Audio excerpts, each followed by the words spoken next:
war-torn desert, smoke coils in the distance. A soft voice begins to narrate. They called him Ash, a quiet engineer stationed at Outpost Theta, where silence was normal and hope was scarce. The world had long since fractured into territories ruled by fear. The Great Collapse had turned men into machines and leaders into ghosts.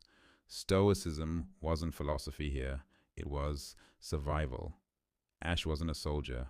He wasn't a leader.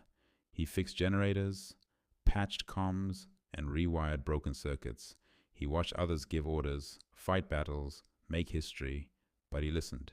To every scream in the night, to every whispered goodbye. He saw the weight others carried, but never claimed his own. Every day he journaled, not for glory, but to stay sane. Control what you can, endure what you must. Virtue isn't loud, it simply does. The words of Marcus Aurelius etched into his notebook. But things were changing. Supplies stopped coming. Messages went unanswered. And one night, the outpost radar lit up with a blinking signal. A distress call from a nearby civilian convoy. Enemy forces were closing in fast. The ranking officer, Commander Rourke, dismissed it. We've got orders. Hold position, no interference.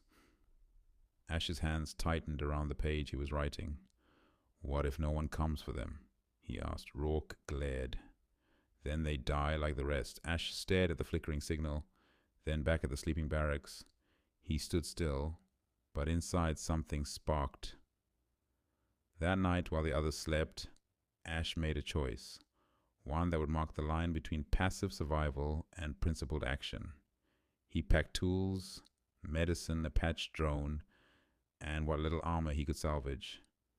He had no command, no authority, no backup, just initiative and conviction. He left a note under his cot. If I die, let it be for others. If I live, let it be as proof we're not dead inside. The desert was cruel. Winds cut like blades, sand choked his eyes. He navigated by moonlight, heart pounding with every footstep. Hours passed, then he saw it. The convoy, a burning wreck, ambushed and surrounded. He spotted movement. 3 civilians hiding beneath an overturned carrier, and 6 armed raiders closing in. He had no weapons, just a signal jammer he rewired to overload. Ash climbed the ridge, shaking. His hands were meant for wires, not war. Courage is endurance of the soul. He bit down, set the overload timer to 30 seconds, and charged into the open, waving, screaming, drawing the attackers toward him. Gunfire exploded, bullets tore through his shoulder, grazed his side. But the diversion worked. The device went off, flashing lights, piercing noise, disorienting the raiders. The civilians ran. Ash collapsed behind a shattered wall, blood soaking the earth. As his vision dimmed, he smiled. I chose this. I took initiative. I did not wait for fate. He woke up days later, bandaged, breathing. A young girl from the convoy sat beside him. You saved us, she whispered. Ash blinked at the sun. Warm, still. The war hadn't ended. The world hadn't changed. But something inside him had. The outpost was different when he returned. Silent glances turned to nods.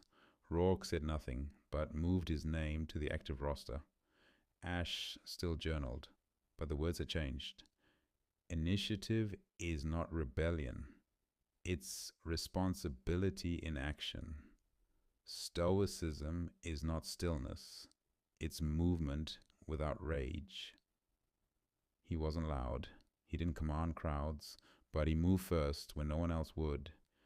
He became a quiet legend, not because he sought greatness, but because he refused to abandon goodness. Ash walking alone across a ridge, the sun setting behind him, his journal in hand. A soft voice, fate whispers, and the Stoic listens. But the one who acts, that's the ember that becomes fire.